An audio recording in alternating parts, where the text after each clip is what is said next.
Austria-Hungary's reputation in the First World War is not great. From the very start, things went wrong. Its first major objective, defeating the much smaller nation of Serbia, ended in disaster. Campaigns on the Eastern Front were little better. The Navy achieved almost nothing of real value, and casualties quickly became staggering.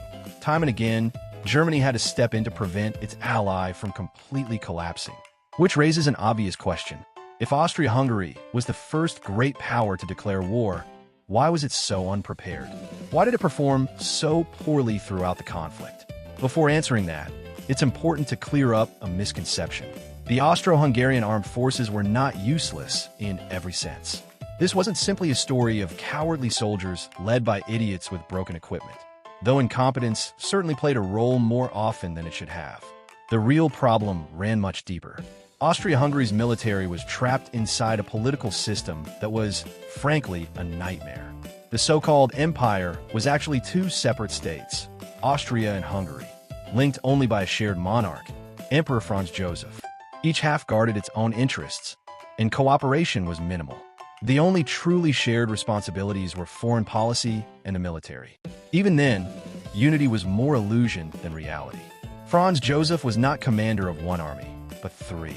Austria had its own imperial force, Hungary had its royal army, and then there was the so-called Common Army, made up mostly of conscripts from across the empire and intended to serve as its main fighting force.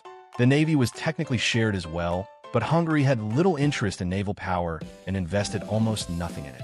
To make matters worse, Austria-Hungary was a multi-ethnic, multilingual state, and its army reflected that complexity. German speakers made up barely a quarter of the troops. Hungarians were just over a fifth. The rest were Czechs, Slovaks, Poles, Ukrainians, Romanians, Serbs, Italians, and Slovenes. Crucially, soldiers were not grouped by language. Units were organized by region, meaning a single regiment might contain men who could barely understand one another. Communication in battle was predictably chaotic. This problem was amplified by the officer corps. Most officers were German or Hungarian, not because others lacked talent, but because the government feared promoting minorities. The concern was that experienced, non-German officers might one day turn those skills against Vienna or Budapest. As a result, many soldiers were commanded by officers who couldn't speak their language, and often didn't care to learn it. Some openly despised the men they led. Those officers who did take the time to learn were disproportionately killed in the brutal early months of the war, leaving replacements with no time or ability to bridge the gap. There was also a belief that the empire's minorities were eager to rebel. Ironically, when war broke out, most answered the call loyally. But as casualties mounted and defeats piled up, morale collapsed and discipline deteriorated rapidly. Ethnic divisions also limited where units could be deployed.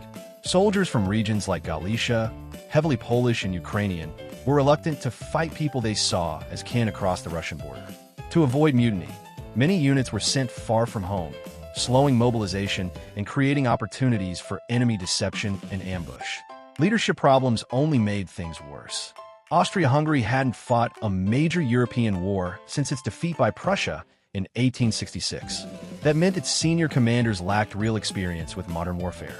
Meanwhile, its enemies, Russia, Italy, and Serbia, had all fought recent conflicts and adapted accordingly. At the center of this was Chief of Staff Konrad von Hötzendorf. Like many officers of his era, he believed fanatically in offensive warfare. Defense, he argued, bred weakness. Attack kept soldiers motivated. So when war began, he launched simultaneous offensives against both Serbia and Russia, despite lacking the manpower, coordination, or logistics to support such ambitions.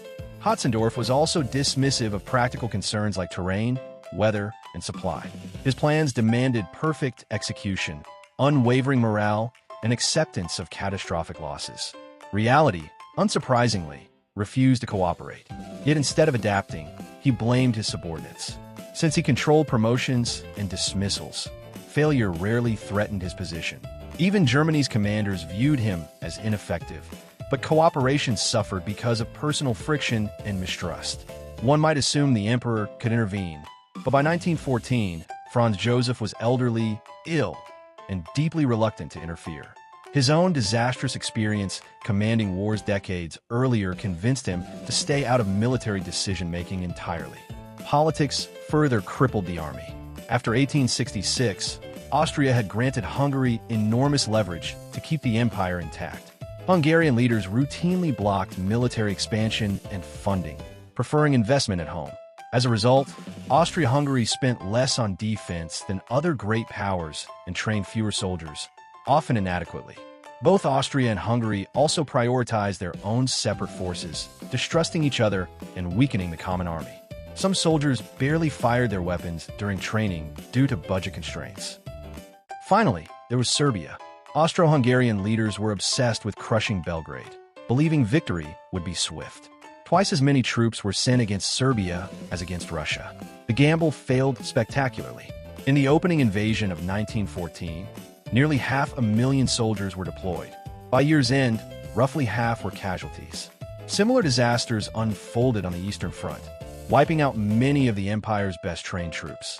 By mid-1915, the Austro-Hungarian army could barely function without constant German assistance, a dependency it would never escape.